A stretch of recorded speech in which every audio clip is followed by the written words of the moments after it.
שלום לכולם, תודה רבה שבאתם. אני מאוד שמחה וגאה להציג לכם הערב הצהריים את גברת לולה רוקני מכמעט גושפנקה. ללולה יש ניסיון של 15 שנים בהייטק, והיא עשתה בעצמה שינוי קריירה, והיום היא מומחית בפסיכולוגיה חיובית יישומית. היא מלווה אנשים במעברים בחיים ובעולם העבודה, והיא באה לדבר היום על אופציות אחרות מקריירה אקדמית, ובכלל על תכנון קריירה ושינויים בקריירה וחשיבה שהיא קצת יציאה מהקופסה.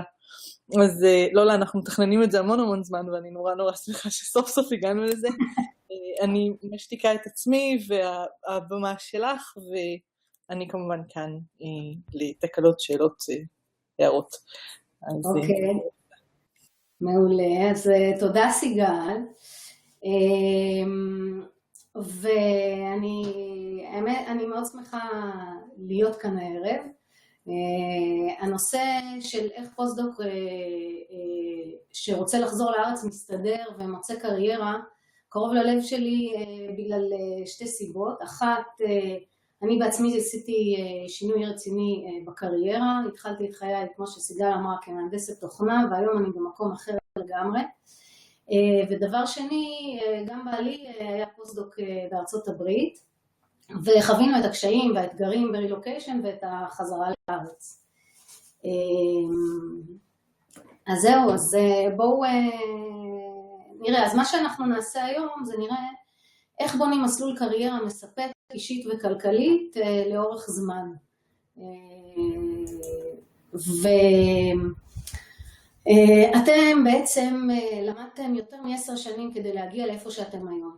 כמעט שליש מהחיים שלכם השקעתם כדי להשיג משרה באקדמיה. שילמתם עשרות אלפי ואולי מאות אלפי דולרים בשביל להישאר במסלול הזה. המשפחה שלכם הלכה אחריכם עד הקצה השני של העולם, ואתם אחראים לרווחה הנפשית שלהם, לרווחה הכלכלית. חלקכם נושקים כבר לגיל 40, חלק אפילו ל50, אבל לא בטוח שתקבלו משרה באקדמיה כמו שבניתם לקראתה, ובנוסף לתחושת הכישלון שבדבר הזה, לא ברור אם אתם יכולים לעשות עכשיו שינוי, וגם לא ברור שזה באמת מה שאתם רוצים. לחלקכם כבר יש משרה באקדמיה, אבל אתם מתחילים לחשוב שאולי זה לא בדיוק מה שאתם רוצים עד הפנסיה. אז האם זה בכלל אפשרי לעשות שינוי קריירה, או האם זה בכלל אפשרי להשיג משרה מספקת אישית וכלכלית, ואם כן, אז איך משנים עכשיו מסלול? אז כדי להגיע למצב של קריירה מספקת גם אישית וגם כלכלית לאורך זמן, אז צריך 3 דברים. בואו נראה. הדבר הראשון זה צריך איזושהי מיומנות וידע. העיגול הזה מייצג את המיומנויות וידע שאתם יודעים שיש לכם. חוץ מזה צריך גם שיהיה משהו שקיים איפשהו בשוק, ושמסתדר עם המיומנויות וידע שיש לכם. זאת אומרת, ומה שקיים בשוק זה אומר גם שמשלמים עליו כסף. זאת אומרת, זה חייב להיות משהו שהוא כלכלי. קריירה מספקת כלכלית נמצאת בעצם באזור של העין הירוקה, המשותפת לשני האזורים, גם מה שאתם יודעים שקיים, וגם מה שאתם יודעים שהמיומנויות והידע שלכם. אם אנחנו רוצים שזאת תהיה גם קריירה מספקת אישית, מבחינה אישית, אז צריך גם שזה יענה על מה נותן לכם סיפוק. ובעצם הקריירה המספקת אישית וכלכלית לאורך זמן, נמצאת באזור שמשותף לשלושה המעגלים האלה. זה המקום שהיינו רוצים להגיע אליו. השאלה היא איך מגיעים לזה. עכשיו, בדרך כלל מה שקורה זה אנשים מחפשים בעיתונים, מחפשים הודעה שמתאימה למיומנויות שלהם. אבל התהליך הזה לא תמיד עובד, ולא בהכרח יש כזאת משרה שמחכה לנו בלוחות המודעות. והטענה המרכזית שלי היום היא שמשרה כזאת מספקת, אפשר להגיע אליה, אבל זה דורש תהליך של בנייה. ובמה כרוך תהליך הבנייה של משרה כזאת, אנחנו נראה דרך סיפור דוגמה של פוסט-דוקטורנטית כמוכם. אנחנו נראה דרך הסיפור של פוסט-דוקטורנטית כמוכם. אז זה לא מוציאים את המשרה הזאת, אלא צריך לבנות אותה. אז נתחיל עם הסיפור. מורן הייתה פוסט-דוקטורנטית כמוכם לפני 10 שנים. היום מורן היא מומחית בחינוך מחוננים, והיא מחלקת את הזמן שלה בין 3 מקומות עבודה. היא אחד האנשים המשפיעים בארץ על חינוך של מחוננים וחינוך למדע בכלל.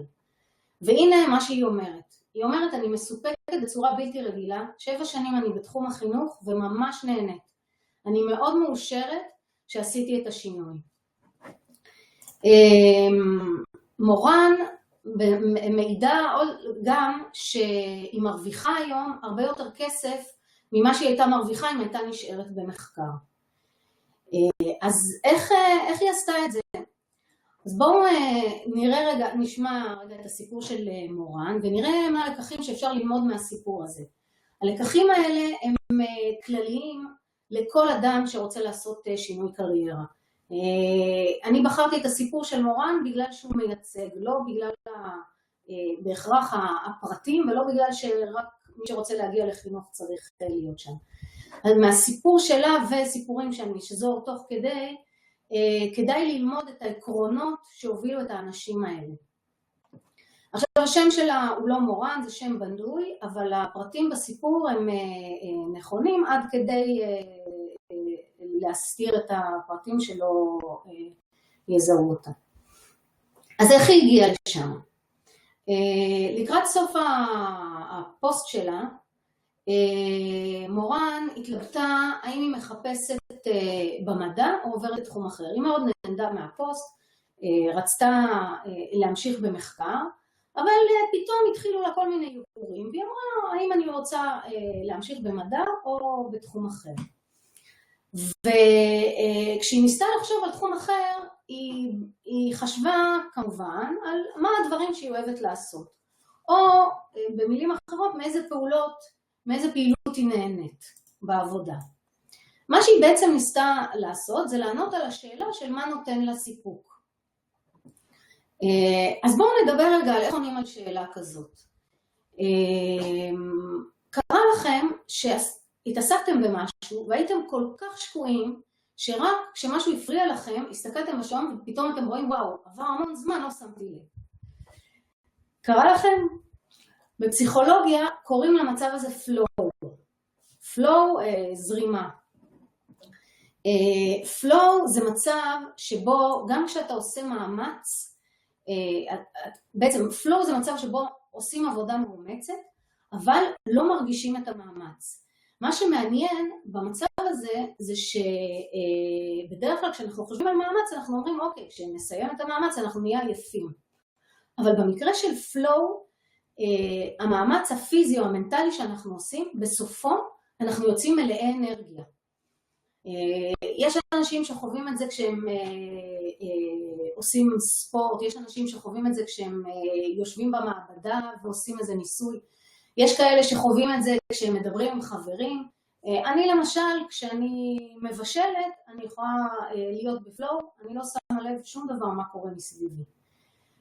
תנסו רגע לחשוב מתי אתם בפלואו, אתם מוזמנים ככה לשלוח לי בצ'אט איפה אתם מזהים שאתם בפלואו. עכשיו, מה שמעניין, תוך כדי שאני אדבר, אפשר ככה לכתוב דברים שיהיה לנו דוגמאות. מה שמעניין במצב הזה, שזה מצב של ריכוז מאוד מאוד גדול ויצירתיות מאוד גדולה, זה בעצם תפקוד מיטבי שלנו.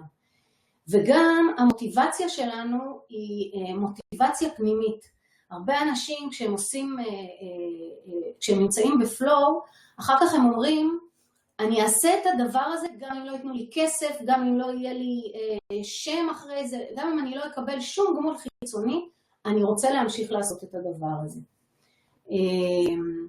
מבחינתנו קריירה אידיאלית זה קריירה שחלק גדול מהזמן אנחנו נמצאים בפלואו.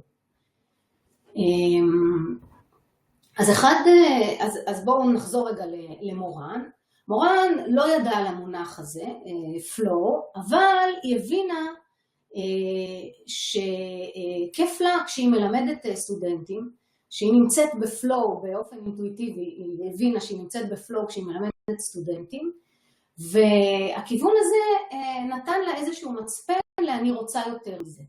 אז היא אמרה, אני אוהבת ללמד סטודנטים, בואו נראה מה אני יכולה לעשות עם זה. היא בעצם,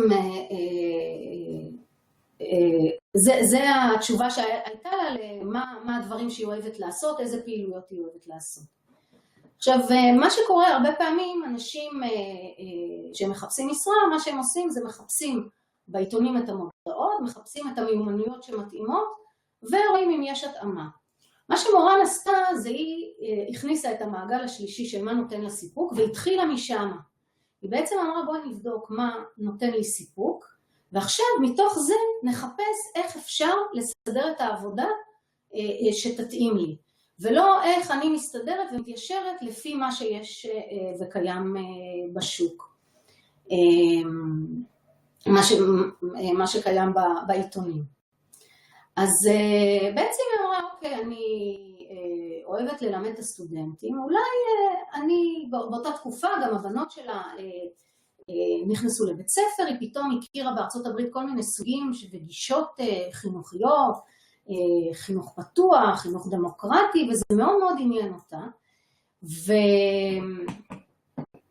והיא הלכה, דיברה עם המנהלת של בית ספר של הבת שלה, המנהלת ישבה איתה 3 שעות, היה לה מרתק, וממש פתאום אמרה, רגע, אולי אני אלך ללמוד חינוך. עכשיו, הרבה מאוד אנשים שוב שואלים את עצמם מה נותן לי סיפוק, אומרים, אוקיי, אני אלך ללמוד חינוך, ועוצרים שם, אין לי, איפה, מה אני עכשיו אלך ללמוד חינוך, זה לא לעניין. הרבה אנשים עוצרים שם וממשיכים עם האינרציה. מורן אמרה, רגע, בואי אני אלך לבדוק מה זה. ומה שהיא עשתה, זה היא הלכה בארצות הברית למקום לבית ספר לחינוך, שמעה שם הרצאה מתוך רצון ללמוד נושאים חדשים, להכיר ולראות איך לחבר אותם לקריירה שלה. אז היא אומרת שהיא הלכה להרצאה, ההרצאה הייתה מאוד מאכזבת, זה היה נראה לה מאוד לא ריגורוזי, הדרך חשיבה שלהם והצורה שבה הם עבדו, והיא החליטה שהיא ממשיכה במדע. בעצם מה שהיא עשתה, אז היא הלכה, ניסתה משהו אחד וויתרה. צעד אחד והתאכזבה. ופה רק אנחנו יודעים את סוף סיפור, ואנחנו יודעים שהיא הולכת להיות בחינוך, אז כדאי לשים לב שמה שלא מתאים, זה שלא מתאים המקום הראשון, לא אומר שהכל לא מתאים. וצריך לשים לב לזה ולבחון כמה פעמים דברים. אז בעצם היא מחליטה להמשיך במדע, היא מצאה משרה באחת האוניברסיטאות, הייתה אחת האוניברסיטאות בארץ, היא מצאה משרת PI, משרה שהייתה תפורה עליה במחלקה לרוקחות, היא חיפשו בן אדם בדיוק עם מאמרים בסדר גודל שהיו לה, ממש היה תפור עליה. אבל כשהיא דמיינה את עצמה, אבל בעצם מה שהיא עשתה אז, אחרי שהיא קיבלה את המשרה, בעצם ישבה והתחילה לדמיין את עצמה בתקופות שונות, התחילה לדמיין את עצמה הלאה. וכשהיא דמיינה את עצמה ב5 שנים הקרובות, בלי קביעות, עושה עבודה מאומצת, מנסה להשיג סטודנטים, כספים, מאמרים בז'ורנלים טובים, היא הבינה שזה לא מה שהיא רוצה. היא אומרת, גם עם המחשבה שאני אקבל קביעות בעוד 5 שנים, לא רציתי לעבור את 5 שנים האלה. הייתי בת 37 וחשבתי שלא זאת הדרך שאני רוצה לבלות את סביב ה-40 שלי. הילדים שלי גדלים ואני לא רוצה להפסיד את המשפחה בזמן הזה. הספיק לי הזמנים האינטנסיביים של הפוסט, זה מחיר גדול מדי מהחיים שלי. עכשיו, אז בואו נראה מה היא עשתה. בעצם מורן שוב נכנסה לשאלות הפנימיות של מה נותן לי סיפוק, ואחת הדרכים שהיא עשתה את זה, זה השתמשה בדמיון. ודמיינה את עצמה בתקופות שונות בעתיד, וזה בעצם דחף אותה לבדוק אופציות אחרות. עכשיו, לא רק מורן משתמשת בזה, הרבה מאוד אנשים מהניסיון שלי בעבודה עם אנשים, גם לעודד אנשים לעשות את הדמיון הזה מאוד עוזר, וגם אנשים שעושים את זה בצורה אינטואיטיבית מדווחים הרבה פעמים על למידה אמיתית לגבי מה מתאים להם דרך הניסיון הזה לדמיין. ענבל, פוסט-דוקטורנטית אחרת, סיפרה לי, היא אומרת, משהו צלצל, היא עשתה פוסט, הייתה מאוד מרוצה, ובאיזשהו שלב באמצע הפוסט היא אומרת, משהו צלצל לי לא נכון, לא ראיתי את עצמי מזדקנת באקדמיה ונשארת שם כל החיים שלי. וענבל, בעקבות הדמיון הזה, בעקבות המחשבה הזאת על איך היא לקראת הפנסיה, החליטה שהיא לא ממשיכה באקדמיה. אז בעצם הדמיון הזה, הניסיון לראות את עצמך בתקופות שונות בעתיד ולהתכוונן יותר על המטרות שלך, זה דוחף אנשים ככה לכיוונים שיותר מתאימים להם לאורך זמן. במקרה הזה זה דחף את מורן לבדוק אופציות אחרות. ואז היא גילתה שיש מה שנקרא מכוני מחקר. אני לא אכנס, מכוני מחקר שהם לא באוניברסיטה, יש כאלה בבית חולים ויש כאלה אחרים. אני לא אכנס עכשיו לפרטים של הדבר הזה, תדעו שיש מכוני מחקר שהם לא באקדמיה ושזו אופציה. מי שרוצה יותר פרטים מוזמן ליצור איתי קשר דרך הלינקדאין, לבקש, אני בשמחה נותנת עוד פרטים טכניים על המשרות והדברים שנזכיר כאן. ואז מורן בעצם הגישה מועמדות למכון מחקר בבית חולים. עכשיו, ההבדל, שני פרטים חשובים פה לסיפור בקשר למכון מחקר בבית חולים, זה שבמכון מחקר בבית חולים אתה עובד יחד עם רופא, אתה עובד תחת רופא שהוא הבוס שלך, אז בעצם הפרסומים שלך הם פרסומים שהם לא רק בשם שלך אלא גם בשם שלו, מצד אחד. מצד שני, מי שעושה את כל עבודת הגיוס כספים והאדמיניסטרציה זה הבוס שלך, ואתה יותר פנוי לעבודה מחקרית, לעבודה רטובה. אז מורן בעצם, למרות שהסביבה המקצועית שלה והמשפחתית שלה לחצו שהיא תהיה PI, היא הלכה ושאלה את עצמה מה סדרי העדיפויות שלי. וישבה, היא ישבה וחשבה מה סדרי העדיפויות שלי, ולא בהכרח מה סדרי העדיפויות של אחרים, ומה אחרים נורא רוצים שאני אהיה ומחכים לזה. ומה שהיא אמרה, היא אמרה כזה דבר, היא אמרה, אני אוהבת מדע, אני אעשה מדע, אני אעשה את הרעיונות שלי, לא יקראו לזה רק על שמי, ואני אקבל את הדבר הזה של חיים מאוזנים. העיקרון שעולה מכאן זה שצריך להפריד בין העדפות האמיתיות שלנו, שלכם, לציפיות של הסביבה. וזה מה שמורן עשתה פה, והיא החליטה ללכת לעבוד במכון מחקר, ולא ללכת במסלול הרגיל של להיות PI. זהו. עכשיו, היא עבדה בערך שנה וחצי, היא הייתה מאוד מרוצה, אבל באיזשהו שלב התחילה להרגיש קצת תחושת שעמום.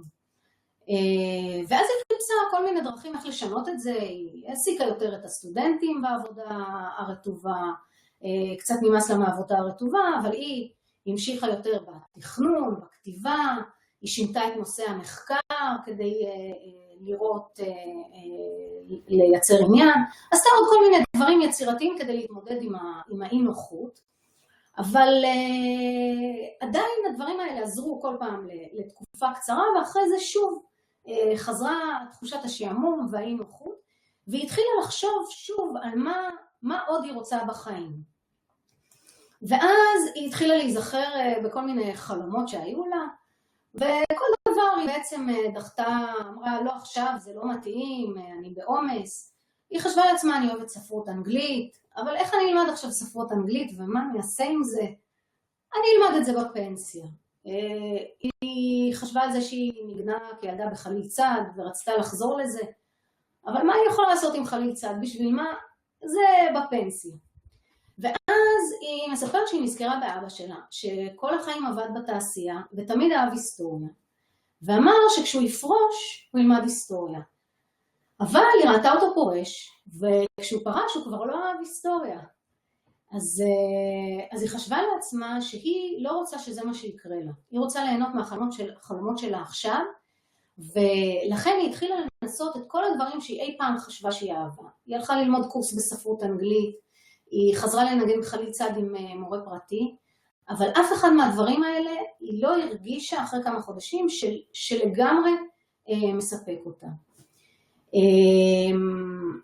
עכשיו, הרבה פעמים אנשים מרגישים את תחושת השעמום ואומרים, אוקיי, זה מה יש, אין מה לעשות עם זה, זאת העבודה ועוזבים את זה כאן.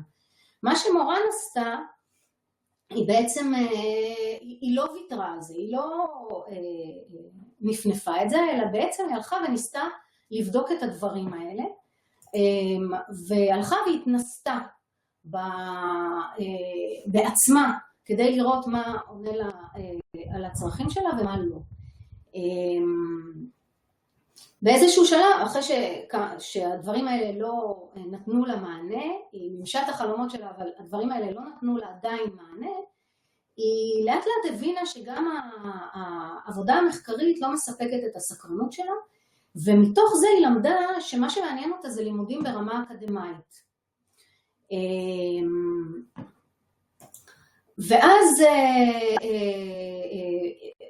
ואז היא ניסתה לחשוב איך היא יוצאת ללימודים ואיך היא לומדת משהו ברמה אקדמית ומשהו יותר רחב.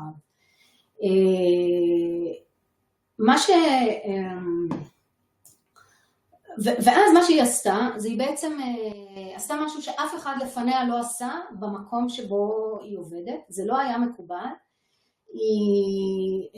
היא ביקשה, היא דאגה לצאת ליום לימודים אחד בשבוע, הורידה את המשרה ל-80%. וביום הזה היא יצאה ללימודים.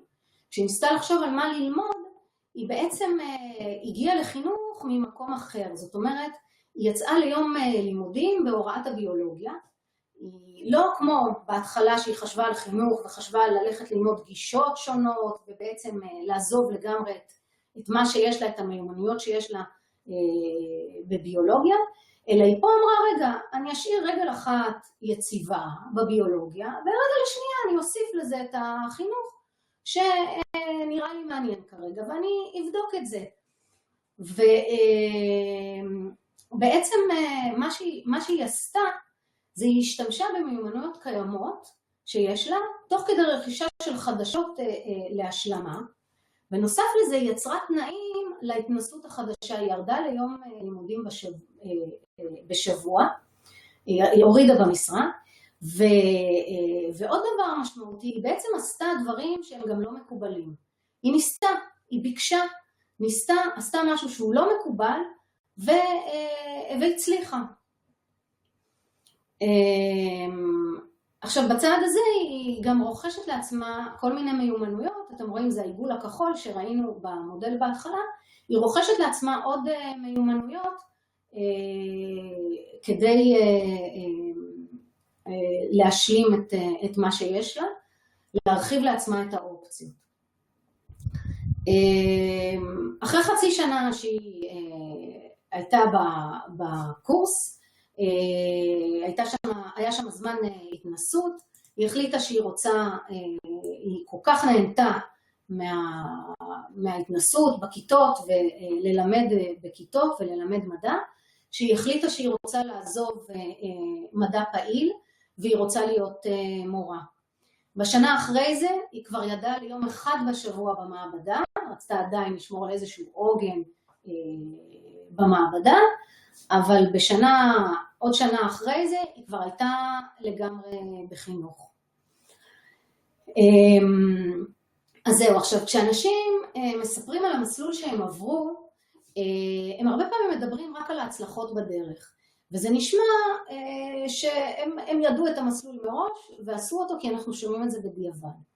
אבל מניסיון, מליווי של אנשים לאורך שנים, אני יודעת שבתהליכים האלה, חלק משמעותי מהתהליך זה ההתברברות, והרבה ניסיונות שלא מצליחים, לפעמים אפילו כישלונות.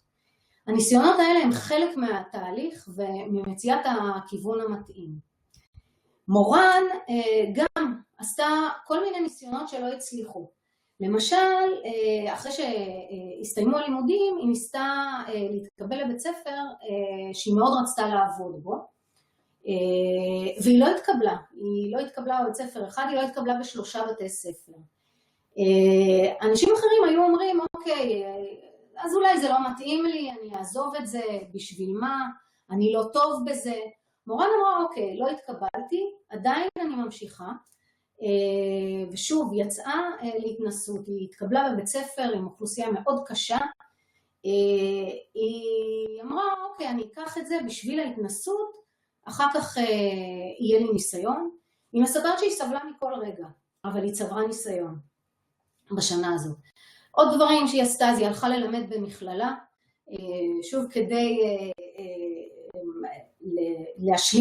להשלים הכנסה, אנחנו יודעים שמורים לא מרוויחים הרבה, אז כדי להשלים הכנסה, כדי שיהיה לה את האפשרות ללמד בבית ספר, היא הלכה ללמד במכללה, מכללה אקדמית, לימודים גבוהים, היא לימדה שם נושאים מתקדמים בביולוגיה, אנדוקרינולוגיה ופרמקולוגיה ברמה אקדמית, אבל בסוף השנה הזאת שוב היא ראתה שזה לא ממש מספק אותה, ובעצם היא ניסתה כל מיני כיוונים שלא הצליחו, אבל מתוך הכיוונים האלה היא ידעה יותר טוב איפה הכיוון ומה נותן לה סיפוק ולאן לכוון את עצמה. עכשיו מורן מספרת עוד דבר, בין השאר היא ניסתה ללמד במחלקה ללימודי הוראה באוניברסיטה, היא הצליחה להתקבל שם ללמד קורס אחד של סמסטר אחד כמורה מהחוץ. בתחילת השנה, עוד לפני שהיא התחילה אפילו ללמד, היה מפגש קבוע שעושים לתחילת השנה, הזמינו את כל המרצים של לימודי ההוראה. היא מספרת שהרגישה משונה, היו שם כל מיני אנשים גדולים בהוראה, מורים נורא ותיקים, עם המון פרופסורים, עם המון השפעה, שיודעים המון. והיא מספרת שמנהל המחלקה סיפר כל מיני חדשות שקורות בתחום, בין השאר הוא סיפר שהייתה ועדה לרגולציה של הכשרות מורים, ובעקבות ההחלטה שלהם, האוניברסיטה החליטה להקציב 3 תקנים לריכוז עובדי ההוראה, ב3 תחומי דעת, מדעים, חברה ורוח. והוא הוסיף שלתפקיד הזה, התפקידים האלה מיועדים רק למורים עם 10 שנות ותק ומעלה. עכשיו כל אחד אחר, כמו מורן, האמת נדלקה על התפקידים האלה, היה נשמע לה מדליק, והיא אמרה, אני לא מתאימה כרגע להגיש מועמדות, אין לי את הניסיון הדרוש, אבל יש לי רעיונות, יש לי מה להגיד, יש לי מה לתת, ובעצם לא היה לה שום סיכוי להתקבל לתפקיד הזה, אבל היא אמרה לעצמה, אין לי מה להפסיד. מה יש לי להפסיד? והיא החליטה שהיא מגישה את עצמה, מציעה את עצמה לתפקיד. עכשיו, אני אקצר את הסיפור, בסופו של דבר היא קיבלה את התפקיד הזה, והרבה פעמים, כמו מורן, גם אנשים אחרים מספרים כזה דבר, ואומרים גם, היה לי מזל, היה לי פוקס, בדיוק נפתחה המשרה, בדיוק חיפשו, בדיוק אני התאמתי להם, וכו'. עכשיו, אני כל פעם שוב, מניסיון עם עבודה עם הרבה אנשים וליווי של אנשים, והנחיה של אנשים איך למצוא, איך להגביר את הסיכויים שלהם, למצוא משרות ולעשות שינוי מועיל ואמיתי להם, אני רואה שהרבה מאוד אנשים אומרים שיש להם מזל, ואם אני קצת חופרת, או אם אני מנחה אנשים שחושבים שאין להם סיכוי כן לנסות בכל זאת, הרבה פעמים מפתיעות. אז במקרה הזה קצת חפרתי למורן כשדיברתי, ושאלתי אותה, תגידי, מה היו עוד הפעולות שעזרו לך, הפעולות שעשית, כדי להגדיל את הסיכוי שתתקבלי למשרה הזאת. ואז פתאום יצאו כל מיני דברים, היא בעצמה נזכרה בדברים, והיא אומרת, וואלה, מה שעשיתי זה ערבתי לקול הקורא. וכשהוא יצא, אז הגשתי מועמדות. שמורן, ברגע שהיא שמעה על המשרה הזאת, היא אמרה, אין לי סיכוי, אבל אין לי גם מה להפסיד, ומה שהיא עשתה זה ישבה וחיכתה לקול הקורא. הלכה ובצורה אקטיבית ערבה לקול הקורא. זה אחד הדברים שהיא עשתה. היא מספרת גם שהמועמדים שעמדו מולה היו ברובם בסדר, אבל היו שתי מועמדות ממש טובות, שהדוקטורט שלהם היה בהוראת המדעים, והם היו מורות ותיקות במחלקה. היא אומרת,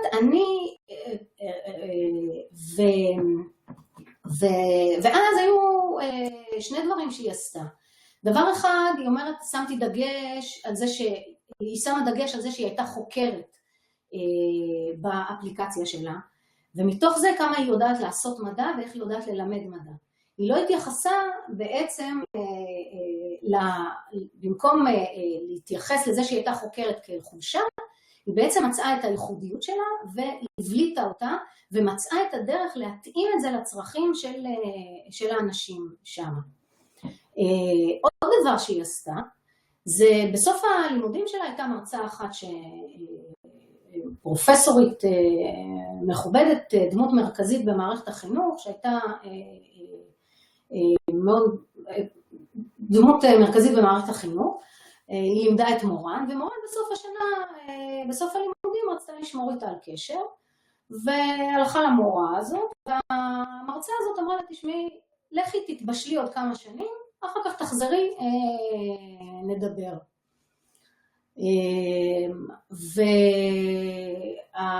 והאפליקציה הזאת הייתה זמן מאוד קצר אחרי שמורן בעצם סיימה את ההכשרה שלה. אז היא מספרת שהיא הרימה טלפון לפרופסורית הזאת. היא אומרת, שאלתי אותה אם היא יודעת על התפקיד הזה שנפתח באוניברסיטה. אמרתי לה, תשמעי, אני יודעת שאני צעירה מדי מבחינת הוותק, אבל אני חושבת שאני מתאימה לזה. ואז מורן שאלה אותה אם היא חושבת שמורן מתאימה לזה. מורן מספרת שהיא שמעה שקט בצד השני של הקו, ואחרי כמה דקות הפרופסורית, כמה שניות ארוכות, הפרופסורית התאוששה, ואמרה לה, תשמעי, אני ידעתי על הקול הקורא, ואני התכוונתי להמליץ על מישהו. אבל כשאני חושבת על זה, הכישורים שלך יותר מתאימים. אמרה לה, תני לי לחשוב על זה, תכתבי לי עוד שבוע ואני אגיד לך מה ההחלטה שלי. עכשיו, מה שמורן עשתה פה, כמו שאתם מבינים, אחרי שבוע היא התקשרה, והפרופסורית הזאת המליצה עליה, שלדבר הזה היה גם כן חלק גדול בעלת הסיכוי לזה שמורן תקבל את המשרה, והיא אכן קיבלה אותה. אז בעצם מה שמורן עשתה, זה היא העיזה לעשות משהו גם נגד הסיכויים. היא עשתה את זה בצורה תוך כדי זה שהיא הסבירה את היכולות הייחודיות שלה, באופן שמתאים לצרכים של השוק. היא לא לקחה את החולשות שלה והתחבאה מאחוריהם, אלא באה והפכה אותם למשהו שהוא יכול להיות יתרון. היא עשתה את זה תוך כדי ניסיון להבין מה באמת צריך בצד השני, ומה שהיא עשתה זה היא הציעה את עצמה. עכשיו, הרעיון הזה של להציע את עצמך, מה שרונה עשתה פה היא בעצם לא רק זיהתה הזדמנות, אלא גם יצרה לעצמה הזדמנות. ובנתה לעצמה את היכולת לנצל את ההזדמנות. כל הדברים שהיא עשתה. הרעיון הזה של להציע את עצמך קיים בהרבה מאוד מקומות.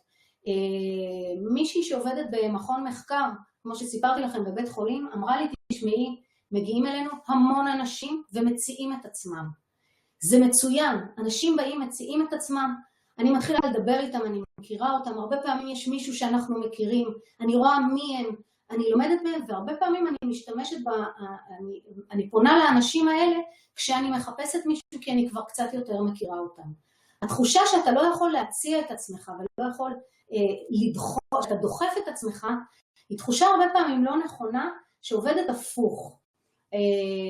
עוד סיפור על מישהי שהציע את עצמה, בעצם מישהו, זה מישהו שלפני כמה שנים, כשבר אילן עוד לא היו מוכרים למל"ג, הבין שפותחים שם מחלקה לביולוגיה, ושמעניין אותו להצטרף לשם, והוא שלח כמה אימיילים לראש המחלקה כדי לבוא להכיר אותו. ראש המחלקה התעלם ממנו, לא ענה לאימיילים, לא שום דבר. הבן אדם, במקום להגיד, אוקיי, בסדר, הוא לא רוצה, נעזוב, נמשיך הלאה, הלך, נסע לאוניברסיטה, בלי לקבוע פגישה מראש, ונכנס למשרד של הפרופסור. בשיחה הוא שאל אותו, מה אתה רוצה, לא הפרופסור, האדם שאני מספרת עליו, שאל את הפרופסור, מה הכוונות שלך, לאיזה כיוונים אתה רוצה להתפתח במחקר, ובעצם הציע לו את תחום המחקר שלו, סיפר לו איך התחום המחקר שלו יכול לעזור,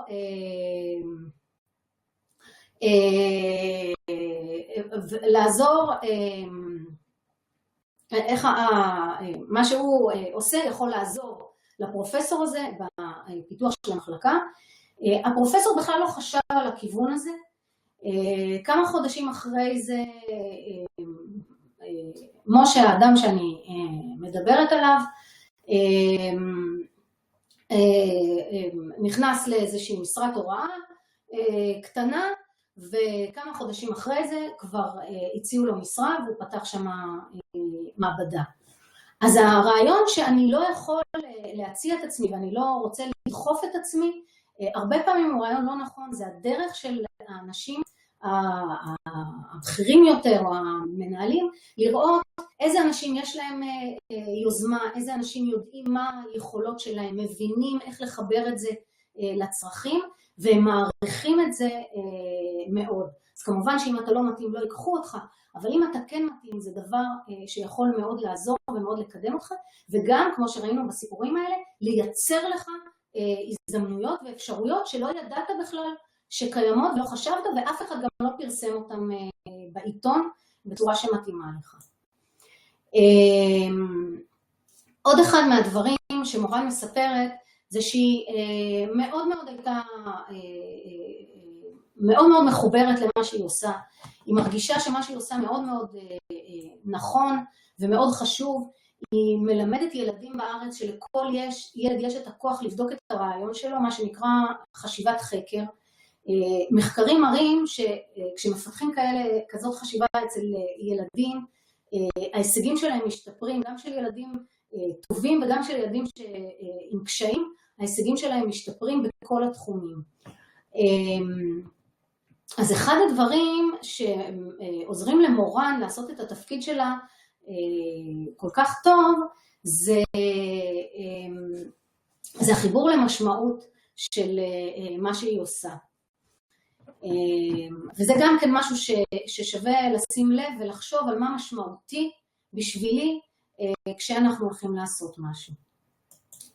עכשיו, אז ככה, הטיפ הראשון שיש לי להגיד לכם, זה תזמו, תציעו את עצמכם, תבקשו דברים שאף אחד לא עשה קודם, תיצרו את הקשרים בעצמכם, אין לכם מה להפסיד, להפך, יש לכם רק מה להרוויח מהדבר הזה. אוקיי, אז עכשיו מורן היום אומרת, אם היו אומרים לי בתחילת הפוסט שאני הולכת להיות מורה, הייתי מזדעזעת. וזה דבר שחשוב לשים לב אליו. הרבה אנשים שיוצאים מהאקדמיה, מגיעים לתעשייה, מגיעים למקומות אחרים, חושבים, אחרי כמה שנים מבינים שהתפיסות שהיו להם לגבי מה זה לעבוד באקדמיה ומה זה לעבוד בחוץ, הן תפיסות לא לגמרי נכונות. עכשיו זה נכון בהרבה מאוד מקצועות, כי כל מקצוע מייצר לעצמו את גאוות היחידה שלו, אנשים אומרים מה היתרונות של המקצוע, אומרים מה המקצוע שלנו הכי טוב, אבל זה בעיקר נכון לאקדמיה. באקדמיה אתם לומדים מאנשים שכל השנים אתם לומדים, והרבה מאוד שנים אתם לומדים מאנשים שהם פרופסורים באוניברסיטה, אנשים שהם מוכווני מחקר. האקדמיה היא סוג של בועה, גם תוך כדי העבודה לא פוגשים שם לקוחות, לא פוגשים אנשים שהמטרות שלהם בעצם שונות משלכם ושיש איזושהי תלות הדדית. הרבה מאוד מהאנשים שנמצאים שם הם מוכווני מחקר, וזה יוצר איזשהם הטיות בחשיבה. עכשיו, אחת הדוגמאות לדבר הזה למשל, היא שאנשים שיוצאים, שעוברים לתעשייה, אחת האמונות באקדמיה היא שיש המון לחץ כשיוצאים לעבוד בעבודה בתעשייה. המון לחץ בעבודה. יש שם, צריך לעבוד עם דדליינים, אומרים לך בדיוק מתי להגיש מה ומה לעשות, יש שעות עבודה, מה שגם כן לא בדיוק נכון, אבל יש שעות עבודה, קשיחות. אנשים שמגיעים לתעשייה פתאום מדווחים על תחושות אחרות, והם אומרים, נכון שיש דדליינים, אבל הם אומרים, נכון שיש דדליין ויש עומס בעבודה, אבל בעצם יורד הרבה מאוד לחץ מהצורך להוכיח את עצמי כל הזמן. אנשים בתעשייה אומרים, אני עובד משעה עד שעה, בשעות האלה אני עמוס, נכון, יש לי דדליינים, יש לי זמנים לעמוד, אבל ברגע שאני עוזב בשישי שבת אחרי הצהריים, אני נקי, אני לא צריך לחשוב על זה. באקדמיה, העומס להוכיח את עצמך נשאר גם אחרי שאתה עוזב. אז אני לא אומרת מה נכון ומה לא נכון, לכל אחד מתאים משהו אחר. מה שאני כן אומרת זה שחשוב לשים לב שיש לנו איזושהי הטיות חשיבה ושווה לבחון אותם ולבדוק אותם. אז יכול להיות שהיום אתם מזועזעים לגבי כל מיני מקצועות או תפקידים שאתם רואים, אבל יכול להיות שבקונסטלציה מסוימת הם כן מתאימים ושווה לבחון אותם. לצאת החוצה, להתנסות, שוב בפרופורציות שאפשר, ולבחון את זה. כדי לעשות את הבחירה שלכם מתוך ידע ולא מתוך אינרציה. עכשיו עוד דבר חשוב שאני רוצה להתייחס אליו, זה, נראה, הנה אנחנו שומעים, אוקיי. אז הטיפ השני, אוקיי, לפני הדבר הבא, הטיפ השני שיש לי לכם זה תבחנו את האמונות שיש לכם היום. תתנסו בעצמכם, צאו החוצה, מה שמורן עשתה, היא אמרה ספרות אנגלית, לא מתאים לי, הלכה, ניסתה את זה. אמרה אולי חינוך, במקום להגיד לא מתאים לי, הלכה, ניסתה את זה, בכל מיני דרכים, גם בהרצאה, גם בלימודים, גם בבחינה מכל מיני דברים. אמרו לה אין לך סיכוי להתקבל למשרה, היא אמרה לא, אני אנסה את זה, אני אבדוק בעצמי. נכון שזה נראה שאין סיכוי, אני אעשה את הבדיקה בעצמי, בלי להתייחס לכל מיני אמונות, זאת אומרת כן להתייחס, אבל לדעת לבחון איפה הפרופורציות של הדברים האלה. אז תתנסו בעצמכם, תדברו עם אנשים, תשאלו אותם שאלות על איך נראה היום שלהם, מה הדברים שלהם, מה הדברים שהם חשבו פעם והיום הם חושבים אחרת. מי שמעוניין מוזמן, הכנתי קובץ שאלות טובות כדי ללמוד על כל מיני מקצועות בשוק. אם אתם פוגשים בן אדם במקצוע שמעניין אתכם, איך לשאול אותו שאלות טובות שיתנו לכם בשר לעבוד איתו. מי שמעוניין לקבל את זה מוזמן ליצור איתי קשר בלינקדאין, אני בשמחה נותנת ומשתפת. ותהיו פתוחים לשמוע דברים חדשים, ותהיו פתוחים לבחון את האמונות, גם את הדברים שאתם חושבים שהם מאוד מאוד בטוחים ומאוד ברורים לכם כל השנים. עכשיו עוד דבר שאני רוצה לדבר עליו, זה אתגר פריצת גבולות הזהות. הרבה מאוד מהאתגרים שיש בשינוי קריירה הם אתגרים גלויים. אתה עושה משהו, אתה נכשל, אתה צריך להתמודד עם איזשהו כישלון, עם איזשהו קושי, עם איזשהו אתגר. אבל יש אתגר אחד שהוא קטן ושקט ולא מדברים עליו. יש מקום אחד במחקרים שנתקלתי שמדברים עליו, אבל אני רואה את זה מניסיון אצל כל בן אדם שמנסה לעשות איזשהו שינוי, לא רק שינוי קריירה. אנשים מכירים אותך בצורה מסוימת, הם אוהבים אותך ואכפת להם ממך, ואז כשאתה רוצה לעשות איזשהו שינוי, אתה מביע איזשהו רצון לעשות משהו קצת אחרת ממה שהיה, הכירו אותך עד היום, אנשים מתוך באמת כוונה כנה לשמור עליך, יגידו לך דברים כמו, זה קשה, בשביל מה לך? אין כסף בתחום הזה. אף אחד לא רוצה מורה שהיא גם ביולוגית, לצורך העניין נניח בדוגמה הזאת. ייקח הרבה זמן עד שתרוויח כסף, לא תהיה לך משכורת, מה עם הביטחון הכלכלי. הרבה אמרות כאלה, ובן אדם שצריך לעשות שינוי, וגם ככה לא בטוח בעצמו שזה נכון, ולא בדיוק יודע, ובעצם צריך לעבור את כל ההתנסות, צריך להתמודד עם הדברים האלה. זה הרבה פעמים מגיע מהאנשים הכי קרובים לנו, חברים, משפחה,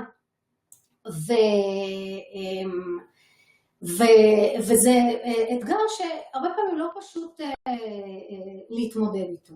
אני רוצה לתת לכם כמה טיפים לאיך כן, אם אתם מזהים את הדבר הזה, איך כן להתמודד עם זה. אז דבר ראשון זה צריך להכיר בתופעה הזאת. האנשים סביבכם לוקח להם זמן להבין מה קורה לכם בפנים ואיזה שינוי אתם רוצים לעבור, ועד שהם לא יפנימו את זה, הם ינסו להניע אתכם מלעשות את השינוי.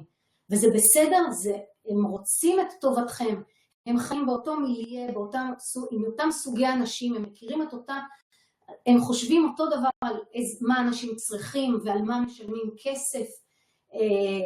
יש להם את אותם מונחים כמו שהיו לכם, עד שהחלטתם לעשות את השינוי או שהתחלתם לחשוב עליו, והם לא בהכרח יודעים מה קורה במעגלים אחרים.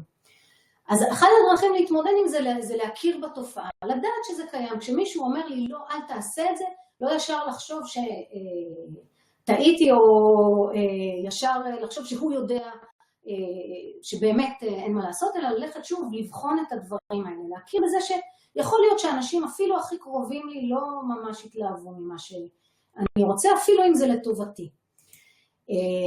דבר שני זה לחזק את המצפן הפנימי, מה שנקרא, לשאול מה מתאים לי.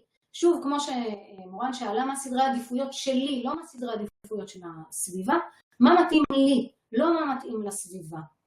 ודבר שלישי,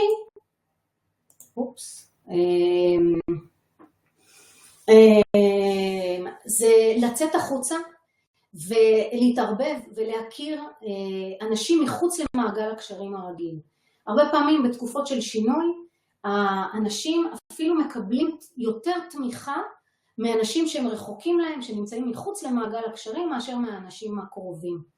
אז שווה לצאת החוצה, לדבר, להכיר, לשאול. אז זה ככה האתגר השקט הזה, שלא ממש מדברים עליו, וככה להשראה, שוב, משהו שמורן אמרה לי, אני רגילה להגיד מה אני עושה. היום שואלים מה אני עושה, ואני אומרת שאני מורה, וכל הערכה נעלמת. ולא לפי זה אני אקבע איך אני מבלה את החיים שלי. אז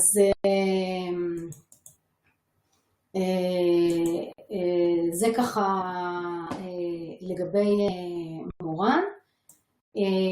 שוב, עוד דבר שמורן אומרת לגבי אנשים שכן רוצים ללכת לחינוך. היא אומרת, פוסט-דוקטורנטים לא יכולים להיות רק מורים. זה לא לרמה שלהם, הם משתעממו מהר מאוד.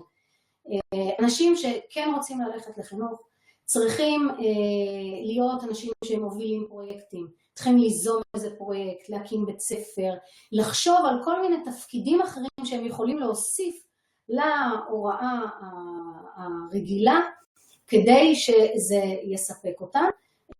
מורן בעצמה עושה תפקידים של התוויית מדיניות, ופיתוח תוכניות הוראה למורים, ומחלקת את הזמן שלה בין 3 משרות, היא שומרת על משרה של הוראה בכיתה אחת כדי להישאר מחוברת לשטח, אבל כל השאר היא באמת עושה תפקידים הרבה יותר משמעותיים שדורשים ראש גדול ויוזמה.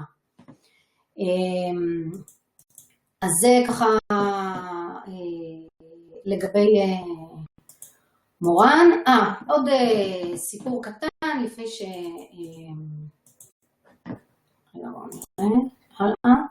אוקיי. אז בעצם איפה, לפני הסיפור, איפה הקריירה ראינו שמספקת אישית וכלכלית לאורך זמן, נמצאת בנקודת החיתוך של השלושה מעגלים האלה. מה אני יודעת שקיים, מה אני יודעת שנותן לי סיפוק, ומה אני יודעת שהמיומנויות והידע שלי. ובעצם זה נראה פה נורא יפה בגרף, אבל אתם נמצאים במצב אחר. אתם נמצאים במצב שהעיגולים האלה הם הרבה יותר קטנים, אתם הרבה יותר ממוקדים. ובעצם האזור חיתוך הוא מאוד מאוד קטן. PI, להיות PI נמצא שם בנקודה.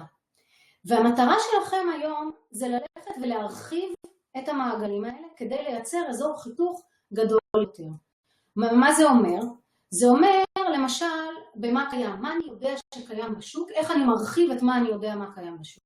אני מדבר עם אנשים, אני מבקש גם דברים לא סטנדרטיים, אני מציע את עצמי, אני יוזם, אני מבין צרכים של השוק, אני מסביר את היכולות הייחודיות שלי באופן שמתאים לצרכי השוק. כל הדברים האלה דיברנו. ככה אני מרחיב את מה שקיים. איך אני מרחיב את המיומנויות והידע שלי?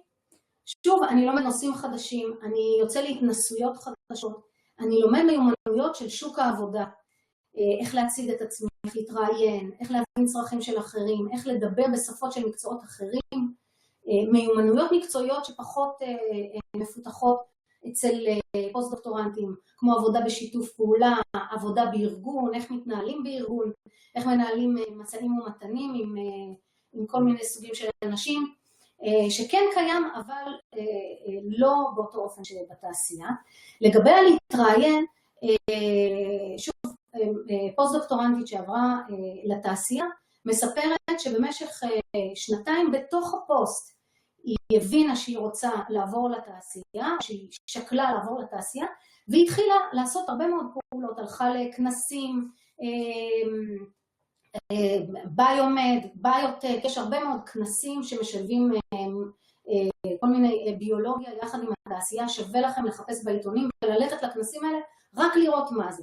היא הלכה לכנסים האלה, היא מספרת שכדי ללמוד להתראיין, היא פשוט הלכה לראיונות סרק, רק כדי להתאמן. עכשיו זה דבר, זה טכניקה ידועה, כשמלמדים אנשים להתראיין, תעשו את זה.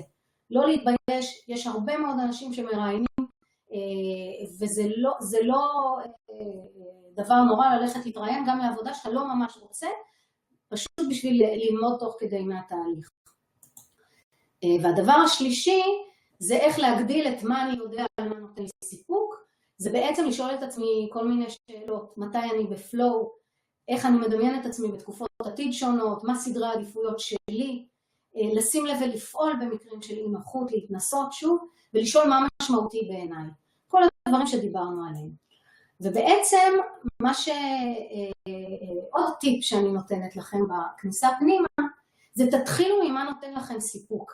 זה נראה כאילו זה מצמצם לכם את האפשרויות, כי אין אזור חיתוך כרגע בין מה שנותן לכם סיפוק למה שאתם יודעים שקיים, אבל מה שמורן עשתה זה בעצם קודם נכנסה למה אני אוהבת ומה אני רוצה לעשות, ואז אחר כך הלכה וחיפשה מה קיים, וזה הרחיב לה את האפשרויות.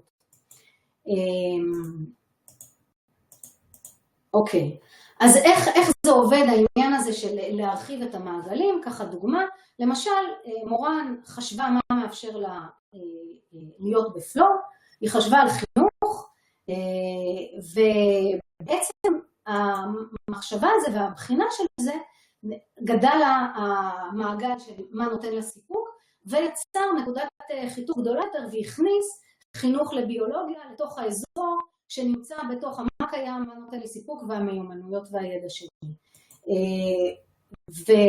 ובעצם גם הרחיב את המעגל של מה נותן, שהיא יודעת יותר מה נותן לה סיפוק, אבל גם הרחיב את המעגל של מה קיים בשבילה, כי זה הרחיב לה את האופציות. עוד דוגמה זה שהיא הלכה ללמד באוניברסיטה, אז זה גם הרחיב לה את המיומנויות, ויצר אזור חיתוך גדול יותר, אבל גם תוך כדי שהיא הייתה באוניברסיטה, היא הייתה מסוגלת לשמוע על משרה, זה ייצר לה את ההזדמנות לשמור על המשרה, והרחיב לה גם את מה שהיה קיים ואת מה שהיא יודעת שקיים בשבילה. וכך בעצם המעגלים האלה משפיעים אחד על השני, והדבר שמניע את המעגלים האלה זה היוזמה שלכם, זה ההתנסויות שלכם, זה הפעולות שאתם עושים לקראת זה. זהו, אז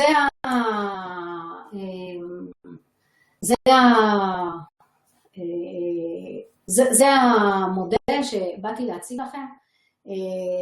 הטיפ הכי חשוב זה תזמו ותעיזו, ובואו נשמע איזה שאלות שיש.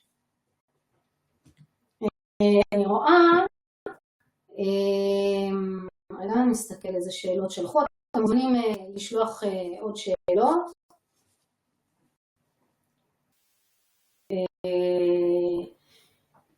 מישהי שואלת פה איך מבחינים בין באמת חוסר סיפוק ובין הדשא של השכן ירוק יותר.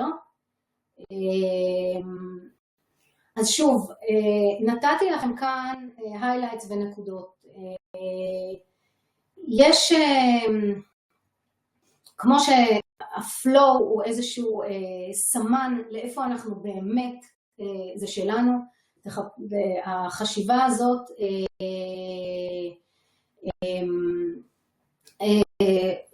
היא עוזרת לנו, זה איזשהו סמן פסיכולוגי לאיפה באמת האזור שאני באמת בסיפוק, ולא איפה האזור שאני רוצה לעשות משהו כי אני אקבל על זה איזשהו תגמול, או כי בעתיד משהו יבוא לי.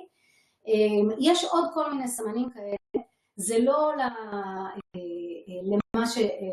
להרצאה הזאת, כשאני מלווה אנשים ועוזרת להם לעשות שינוי קריירה, אני בעצם מקצרת תהליכים כשאני נותנת ועובדת על הדברים האלה, אז זה ככה דברים שהם יותר דקים. שוב, אפשר לפנות אליי בפרטי, אני בשמחה נותנת יותר טיפים על הדבר הזה. עוד שאלות.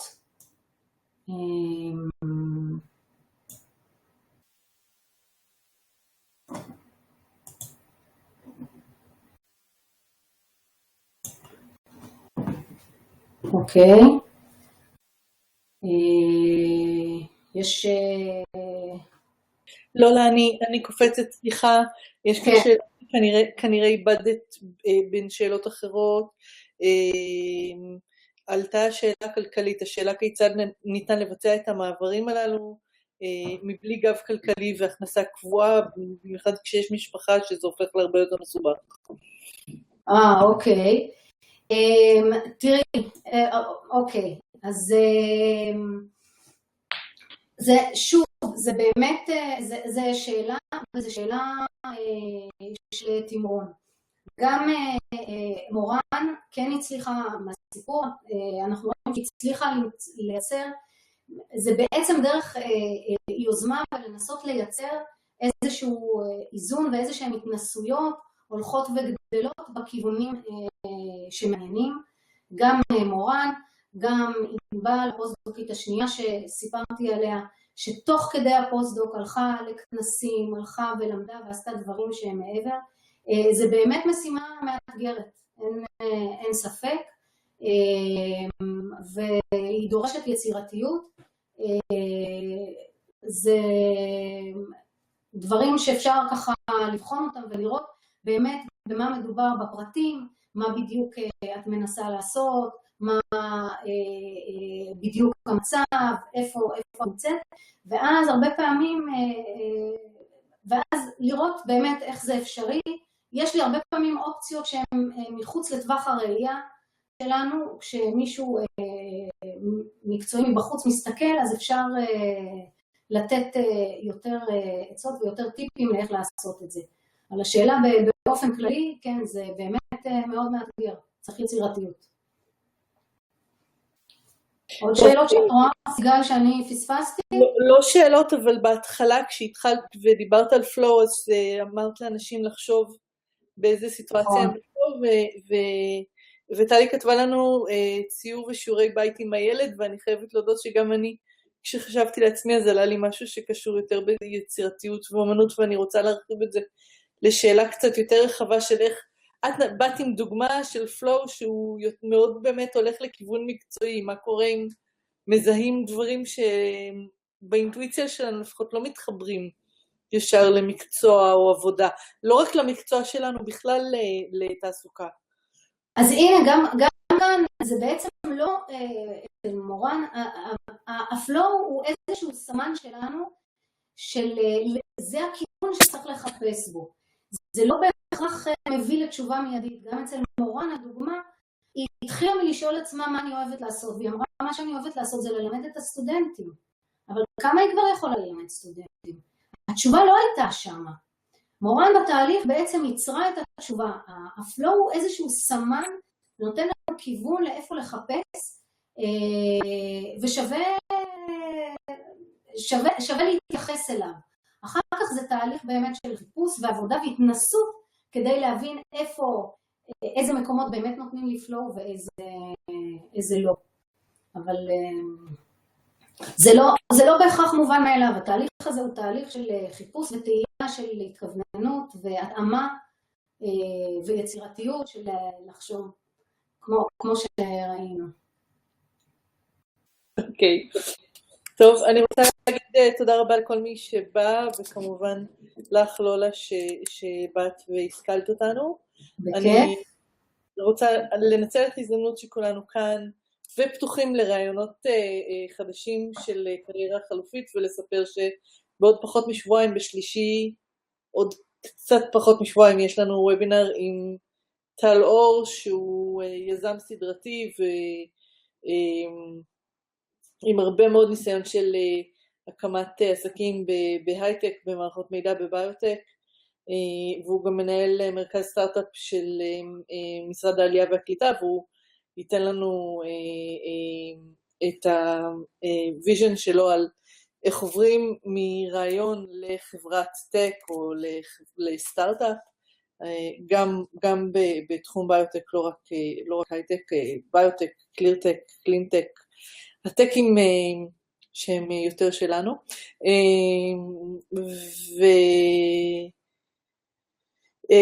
ועלה במהלך הוובינר נושא של קבוצות ולהמשיך את הדיון על זה או על דברים אחרים, אז אני רוצה להזכיר לכם שאנחנו מאוד חברתיים ויש לנו גם עמוד רשמי וגם פרופיל שאיתו אפשר להתכתב וקבוצות וקבוצה בלינקדאין, ואם מישהו רוצה להקים עוד משהו תחת חסותנו והמטריה שלנו, אז אנחנו נשמח לשמוע ולבדוק ולשתף פעולה ולנצל כל שעת התנדבות שאתם מוכנים לתת לנו. אז אני חושבת שבזאת נסכם, וגם ניצלנו במלואה את השעה שביקשנו מכם. סיגל, אפשר רק שאלה אחת, לבקש מהאנשים שנמצאים על הקו, אם אתם רוצים, תכתבו בצ'אט מה השלב הבא מבחינתכם, ואיזה עזרה תשמחו לקבל. יש פה הרבה אנשים שמחפשים את אותו דבר, ושווה אולי לשמוע את התגובות שלכם, מה תשמחו לקבל עכשיו בשביל השלב הבא מבחינתכם, אולי נצטרך לעשות משהו עם זה. אוקיי.